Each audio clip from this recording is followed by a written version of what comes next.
Chers amis, vous le savez, le 17 octobre dernier, mon documentaire Adieu les bébés est sorti sur Frontières Plus. Dans ce documentaire, vous retrouverez différents témoignages d'experts, mais aussi de personnes ayant accepté de me confier leur histoire. C'était difficile pour moi de sélectionner qu'un petit bout de ces entretiens, c'est pourquoi nous avons décidé de vous donner ces entretiens en long format, disponibles sur YouTube et sur notre chaîne Frontières Plus. Dans cet entretien, retrouvez Alain Destex, ancien secrétaire général de Médecins sans frontières. Mais la première chose, c'est qu'on n'a jamais demandé aux Français, d'ailleurs pas plus qu'aux autres Européens, s'ils étaient d'accord avec cette immigration. Cette immigration, elle a été imposée, si vous voulez, par Bruxelles, par l'État de droit, par la Cour européenne des droits de l'homme. Mais en réalité, on n'a jamais demandé aux Français ou aux Européens s'ils voulaient de l'immigration ou pas. Mayotte, c'est une catastrophe migratoire totale. La moitié, à peu près, de la population à Mayotte est d'origine étrangère et en situation d'illégalité. Dans les maternités, 75% des femmes sont d'origine étrangère, des femmes enceintes sont d'origine étrangère, et il n'y a que 17% des naissances qui sont issus de deux parents français. Donc c'est extrêmement peu.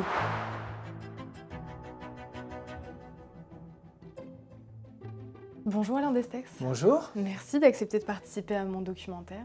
Je voulais vous recevoir dans ce cadre puisque vous êtes ancien secrétaire général de Médecins sans frontières et évidemment je voulais vous recevoir pour répondre à certaines questions autour de l'impact de l'immigration aujourd'hui en France. Est-ce que déjà, pour les personnes qui vont vous écouter, vous pouvez un peu vous présenter? En quelques mots, je suis médecin, puis j'ai travaillé au total 12 ans pour Médecins sans frontières, d'abord sur le terrain en Afrique et en Amérique latine, puis au siège à Paris et les dernières années comme secrétaire général de l'ensemble du mouvement international. Et puis je suis devenu sénateur en Belgique pendant 24 ans. Et maintenant je suis à la fois médecin et un peu globe-trotter. Je voyage beaucoup et j'écris des livres et des articles sur mes voyages, notamment en Afrique. En tant qu'ancien secrétaire général de Médecins sans frontières, quel regard est-ce que vous avez aujourd'hui sur la démographie en Occident comparé aux autres pays où vous avez été? Comme vous dites, vous êtes un globe-trotter, vous avez certainement observé un peu les tendances à travers le monde. Qu'est-ce que vous observez actuellement? Mais ce que j'observe le plus, c'est le déséquilibre qui est en train de se créer entre l'Afrique et l'Europe. Donc au moment des indépendances, entre 1958 et 1962, l'Europe était 2 fois plus peuplée que l'Afrique, environ 500 millions, 250 millions pour l'Afrique subsaharienne. Et puis aujourd'hui, c'est déjà l'inverse, donc l'Afrique est 2 fois plus peuplée avec quasiment 1 milliard d'habitants que l'Europe, et la tendance c'est que l'Afrique deviendra 4 fois plus peuplée que l'Europe dans les prochaines décennies. Donc c'est un bouleversement démographique absolument majeur, avec une conséquence dont on parle peu, mais c'est la diminution, ou en tout cas la régression des Blancs, des Européens, des Caucasiens par rapport aux Asiatiques et aux Africains. Qu'est-ce que vous avez observé à travers vos voyages aussi, notamment en Afrique, sur leur mentalité, leur conception autour du fait d'avoir des enfants? Comment est-ce qu'ils réfléchissent? Est-ce que c'est un moyen de transmettre? Est-ce que c'est des enfants par principe pour travailler? Comment est-ce qu'ils y réfléchissent à cette conception? Alors ça aussi, ça me frappe parce qu'avoir des enfants en Afrique, c'est quelque chose d'instinctif et de naturel. Alors effectivement, la natalité baisse dans les villes, dans les classes moyennes, dans les classes les plus aisées, mais elle baisse très très peu dans les classes, disons populaires. On fait des enfants sans se préoccuper de l'avenir de ces enfants, alors qu'en Europe, c'est le contraire, c'est-à-dire on se dit, oh là là, si on a un enfant, ça va coûter cher, il va falloir payer des études, trouver une situation, on pense comment on va diviser éventuellement l'héritage, etc. Donc les mentalités, même si l'Afrique évolue petit à petit vers une transition démographique, comme l'ont fait d'ailleurs certains pays d'Asie, notamment d'Asie du Sud-Est, par exemple à Taïwan ou au Japon, les femmes ont le même nombre d'enfants qu'en Europe, donc largement moins de 2 enfants par femme au cours de la vie. Mais en Afrique, on n'en est pas là, et je pense qu'on n'en sera pas là avant longtemps. Faire des enfants est quelque chose de naturel, ça fait partie de la vie. Je pense qu'il y a un petit détail à ajouter, on en parlait juste avant en off, mais sur la façon dont aussi ils ont un lien d'entraide assez naturel également. Ils ne se verraient jamais laisser leurs parents partir en maison de retraite. Ils ont vraiment une conception totalement différente. Et une fois de plus, la nature est primaire comparée en Europe où on réfléchit beaucoup plus. Mais c'est pas, ma manière de le dire, c'est pas en critiquant. C'est peut-être même, comme vous le dites, en revalorisant cette mentalité-là, bien plus humaine parfois. Oui, la solidarité familiale est souvent plus grande en Afrique qu'en Europe. Par exemple, entre les frères et les sœurs, c'est normal en Afrique de s'entraider, alors que c'est de moins en moins le cas en Europe. Beaucoup d'immigrés en Europe envoient des sommes d'argent très importantes par rapport à leurs revenus en Afrique ou en Amérique latine ou en Asie. Et puis effectivement, par rapport aux parents, aux personnes âgées, là peut-être qu'il y a une forme de supériorité de la culture africaine parce que c'est pas du tout dans la mentalité d'aller mettre ses parents en maison de retraite et puis de ne plus s'en occuper, si vous voulez. On s'occupe des parents jusqu'à la fin de leur vie et ça semble assez inconcevable, en tout cas dans la mentalité de la plupart des Africains, de les abandonner et de les déléguer à l'État ou à la sécurité sociale. Est-ce que vous avez un peu de témoignages de leur part sur leur vision de l'Europe? Comment est-ce qu'ils voient actuellement un petit peu? Est-ce qu'ils ont des interventions, notamment par rapport à la dénatalité occidentale? Est-ce qu'ils en ont conscience? Est-ce qu'ils comprennent ce mouvement-là? Non, non, pas vraiment, et je crois honnêtement qu'ils ne se posent pas la question parce que, évidemment, l'Afrique et les Africains ont des problèmes énormes. Ils ont des problèmes de revenus souvent au quotidien, hein. La survivre pour beaucoup d'Africains, c'est vraiment une notion du jour au lendemain. Est-ce qu'on va gagner assez aujourd'hui pour manger le lendemain?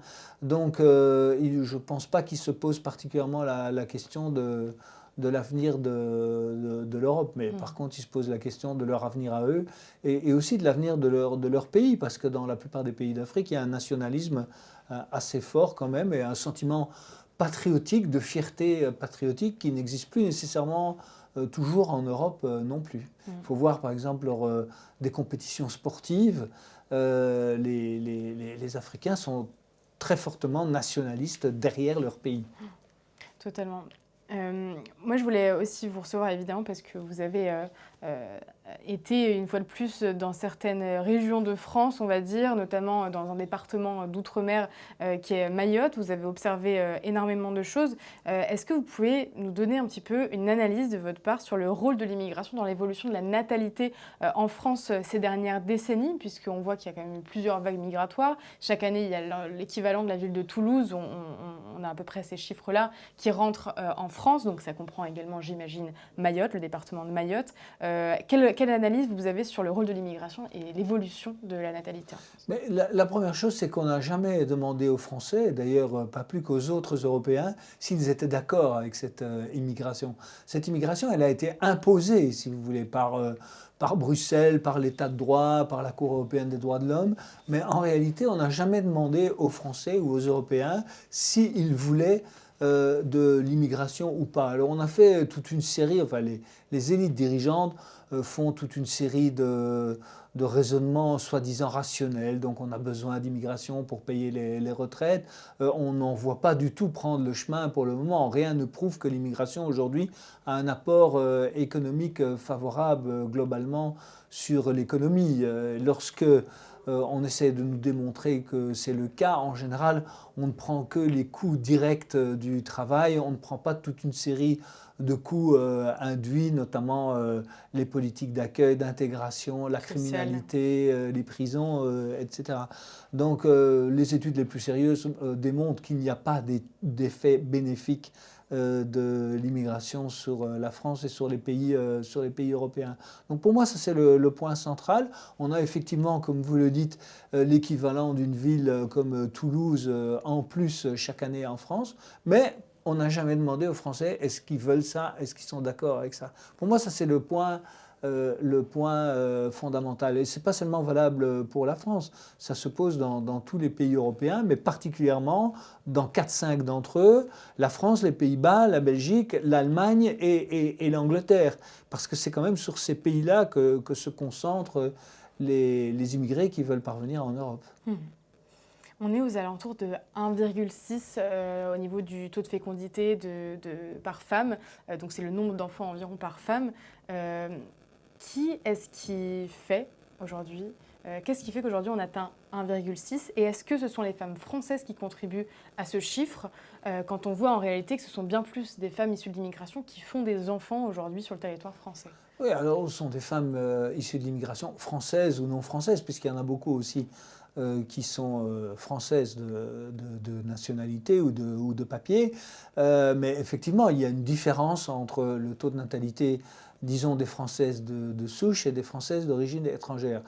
Ceci dit, ce n'est pas le facteur principal déterminant de l'immigration. Le facteur principal déterminant de l'augmentation de la population, c'est l'immigration extérieure, parce que ce qu'on voit, c'est qu'avec le temps, le taux de fécondité des femmes d'origine étrangère a tendance à se rapprocher, même s'il reste supérieur à celui des femmes d'origine française. Je voulais vous poser la question également sur les conséquences que ça pourrait avoir sur les années à venir, cette immigration que vous avez pu observer notamment à Mayotte. Les conséquences, je parle parfois aussi du niveau de la qualité de la santé, notamment dans certaines maternités à Mayotte. Qu'est-ce que vous avez pu observer sur place sur ce qui est en train de se produire? Mais, Mayotte, c'est une catastrophe migratoire totale. La moitié à peu près de la population à Mayotte est d'origine étrangère et en situation d'illégalité.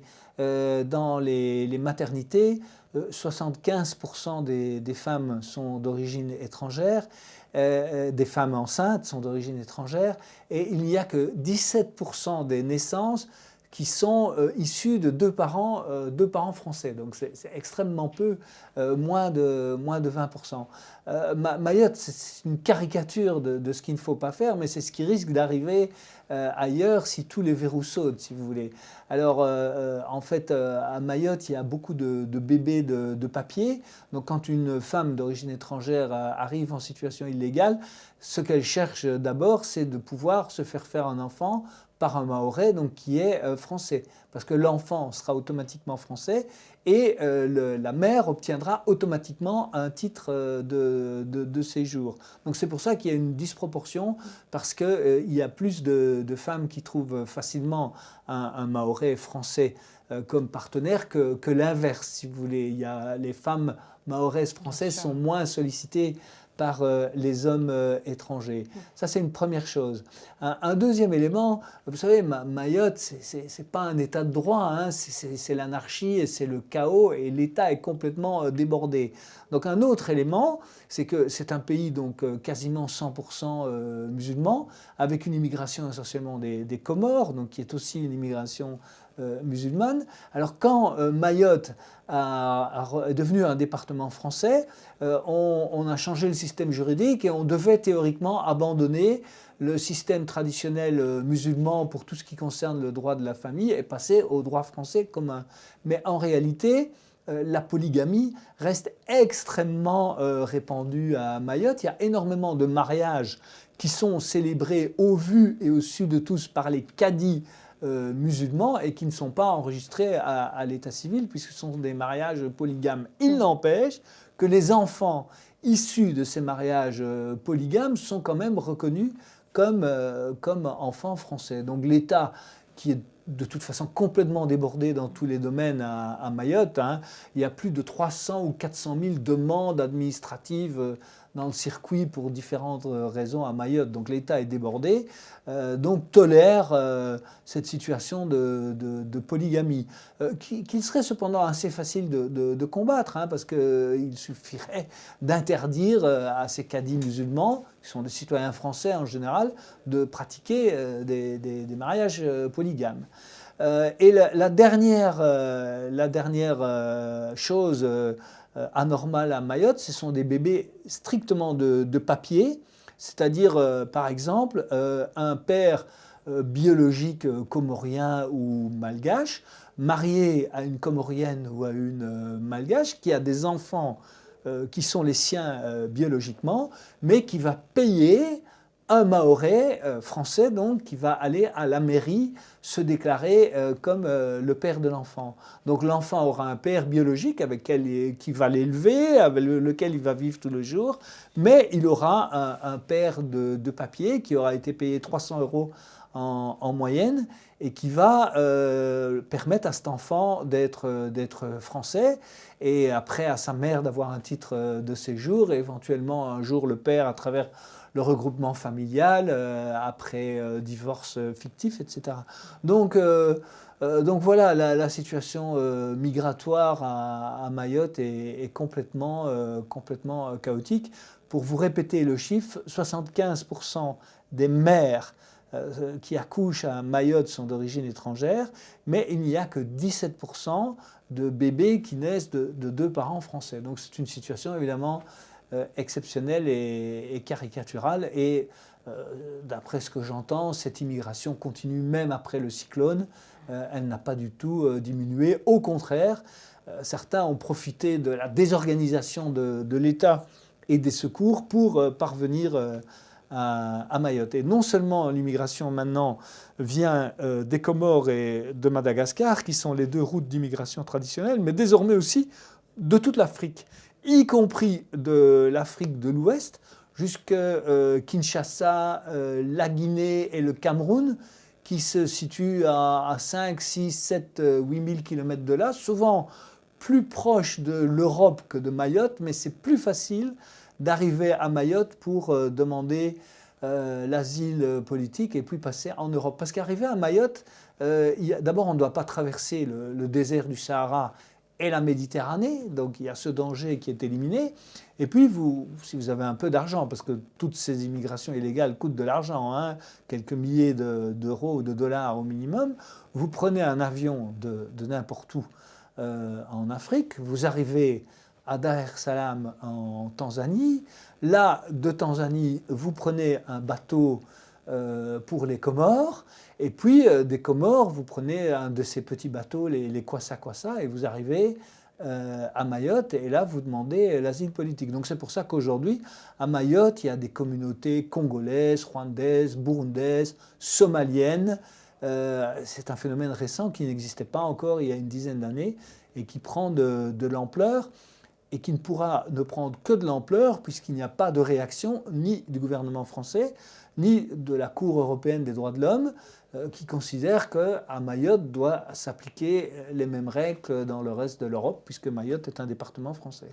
C'est absolument inquiétant en réalité. Hein. Et, tout à l'heure, vous parliez de verrou. C'est pas inquiétant, c'est terrifiant. C'est terrifiant, ça fait peur. Et vous parliez de verrous tout à l'heure qui sont prêts à sauter aujourd'hui et qui, s'ils sautaient, on verrait la même chose en France métropolitaine qu'à Mayotte. Est-ce que déjà vous observez un peu des symptômes qui se répètent sur le territoire français au niveau de la métropole ?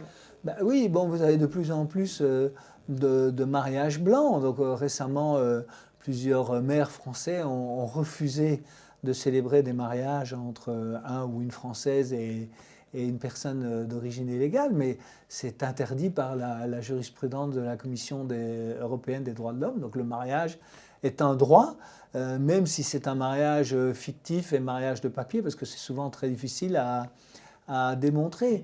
Donc oui, on en observe les premiers symptômes, et le fait que des pères soient payés pour reconnaître des enfants, c'est quelque chose qui se répand également et contre lequel il est très difficile de lutter, d'autant plus que ce n'est pas l'État qui lutte contre ce phénomène, puisque ce sont les maires qui sont en première ligne. Or, le maire, c'est souvent un de ses administrés qui est concerné, et le maire, il doit être réélu. Donc certains maires, évidemment, vont pas déclencher la procédure pour faire un signalement, mais vont accepter cette situation en disant « allez, on laisse tomber ». Donc voilà. On pense notamment à la mairie de Béziers, qui est vraiment... Oui, à la mairie de Béziers. Mais je pense que là, Robert Ménard a décidé de s'y opposer. Mais je ne suis pas sûr du tout qu'en Seine-Saint-Denis, les maires s'y opposent de la même façon. Ça, Si vous voulez, ça devient dangereux d'ailleurs de s'y opposer. ça peut devenir effectivement dangereux parce que le maire est exposé. Je connais mieux l'exemple de la Belgique que l'exemple de la France. Mais donc le système est à peu près le même, c'est-à-dire c'est le maire ou l'adjoint au maire responsable de l'état civil qui doit faire le signalement. Eh bien, on voit très bien que dans certaines mairies en Belgique, en fonction de la majorité politique qui est au pouvoir, il y aura davantage ou pas de signalement. Je pense de façon très précise à la ville de Bruxelles, où un adjoint au maire de l'état civil signalait systématiquement les cas, et son successeur, qui était d'origine belge mais d'origine étrangère, ne les signalait plus. Donc d'une législature à l'autre, vous avez une politique totalement différente. Donc les statistiques en fait ne veulent pas dire grand-chose puisque c'est le maire ou l'adjoint au maire qui est à la manœuvre et qui est à l'initiative. Et puis on va voir, je pense, de plus en plus de mairies et de postes être pris par des personnes qui, au contraire, sont pour l'arrivée massive de certaines personnes étrangères, qui n'ont pas du tout les mêmes mœurs, qui n'ont pas du tout la même vision de la manière dont on peut réfléchir, notamment en termes de notion de famille, de notion de démographie. Donc c'est vrai qu'il va y avoir quand même quelque chose qui va peser sur la balance. Absolument, parce que c'est leur clientèle électorale, présente ou future. Donc pourquoi aller... D'ailleurs, à Mayotte, c'est ça qui se passe aussi, parce qu'en fait, il y a très peu... Par exemple, on pourrait faire des tests génétiques. Pour moi, ce serait indispensable à Mayotte de le faire quasi systématiquement, vu l'ampleur de la fraude. Mais ceci dit, à Mayotte aussi, ce sont les maires qui sont en première ligne. Donc le père qui va aller faire reconnaître un enfant qui n'est pas le sien, ben, il connaît souvent le maire, c'est un administré du maire. Pourquoi est-ce que le maire irait signaler peut-être son ami, son cousin, son parent, parce que les relations familiales dans cette culture mahoraise sont aussi beaucoup plus fortes que dans la société individualiste française de métropole. Donc le maire ne va pas se mettre à dos à vie peut-être un de ses administrés. Mais si on faisait des tests génétiques beaucoup plus généralisés, on pourrait éviter ce problème.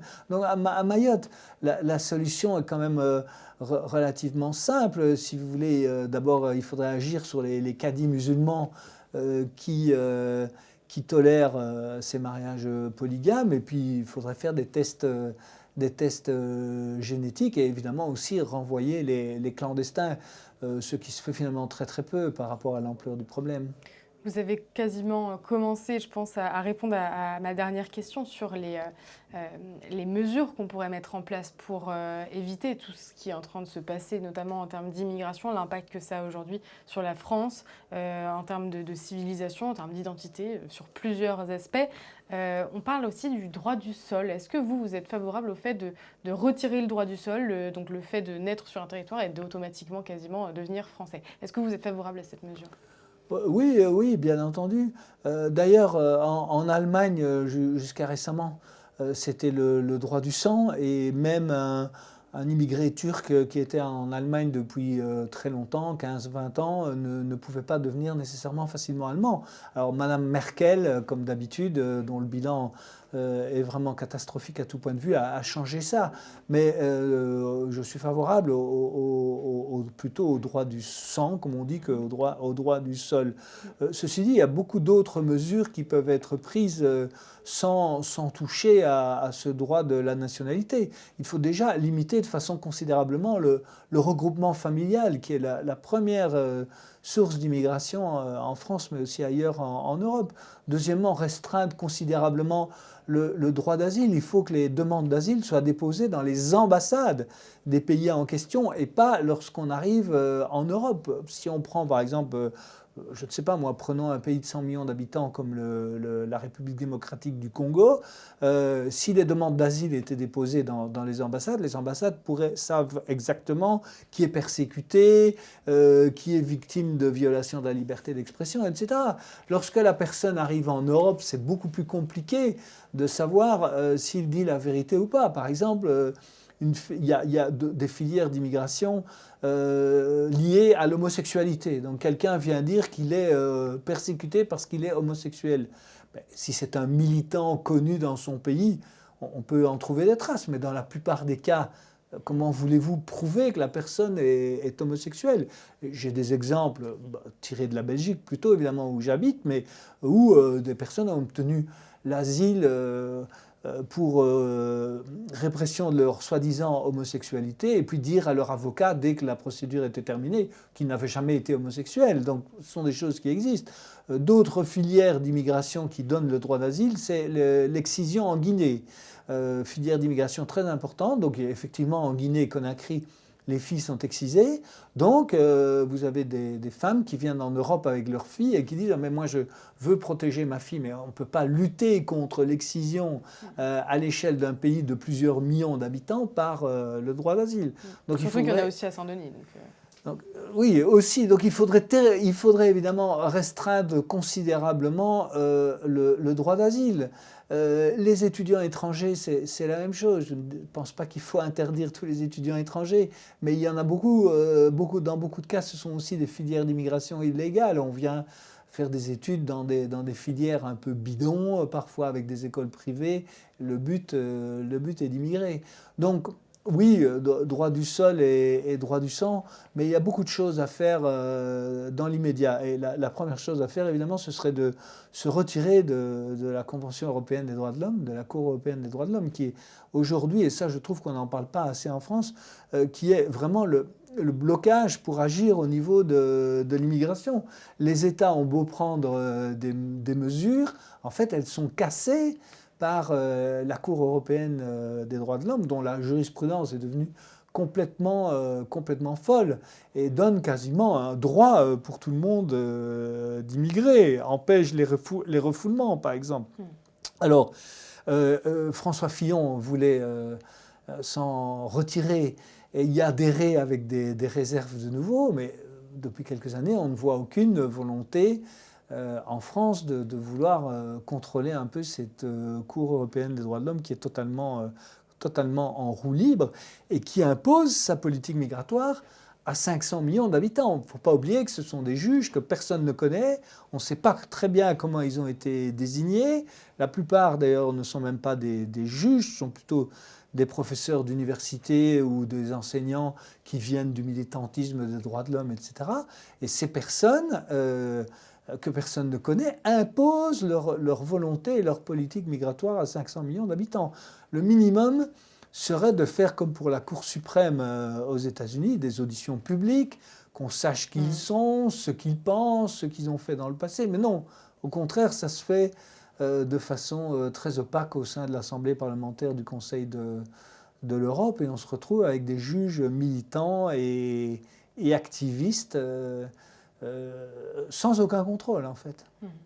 J'ai une toute dernière question parce que j'aurais bien aimé la poser tout à l'heure, mais en fait elle m'est venue au fur et à mesure. J'ai eu la chance d'avoir 2 sages-femmes qui vont faire partie de ce documentaire, et l'une des 2 travaille en hôpital, surtout au niveau des urgences, et elle m'expliquait qu'il y a quand même de plus en plus, voire une majorité de femmes issues de l'immigration qui viennent aux urgences pour accoucher, qui n'ont pas forcément une suivi médical, etc.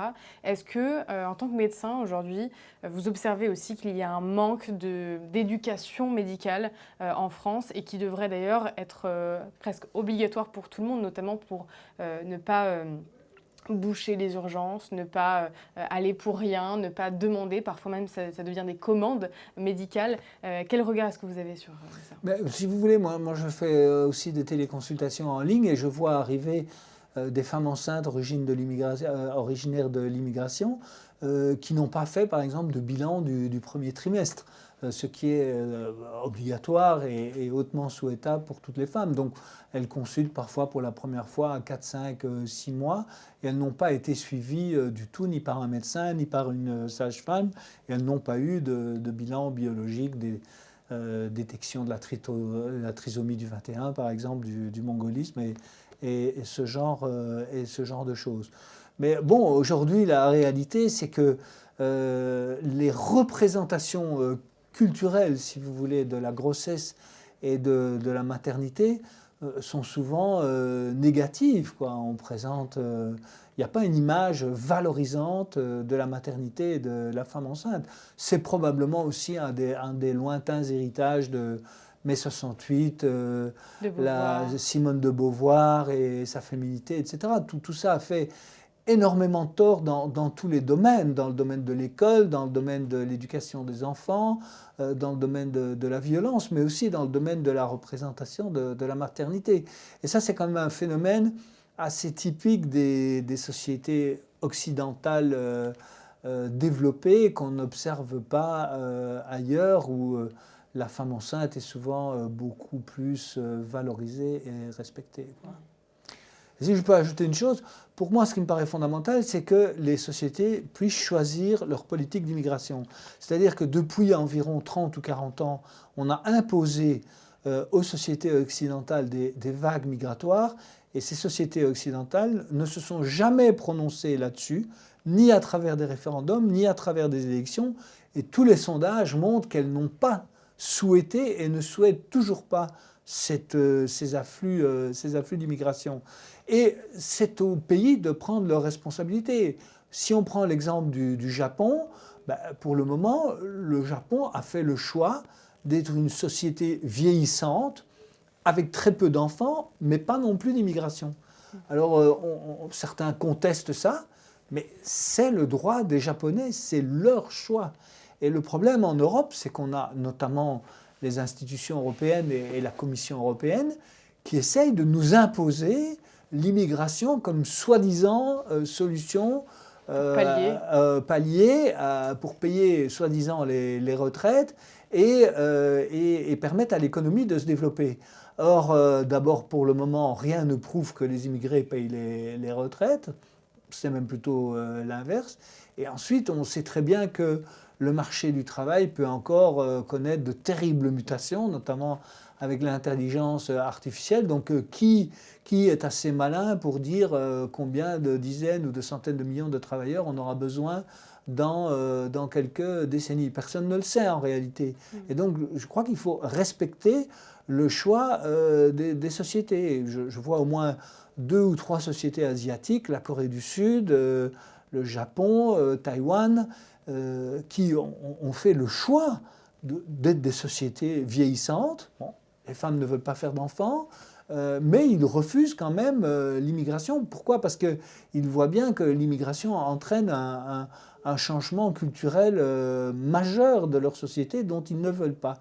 Malheureusement, on a privé les Européens du droit de se poser même cette question. Merci beaucoup Alain Destex d'avoir répondu à toutes ces questions qui, je pense, éclaireront bon nombre de nos auditeurs. Merci. Merci à vous.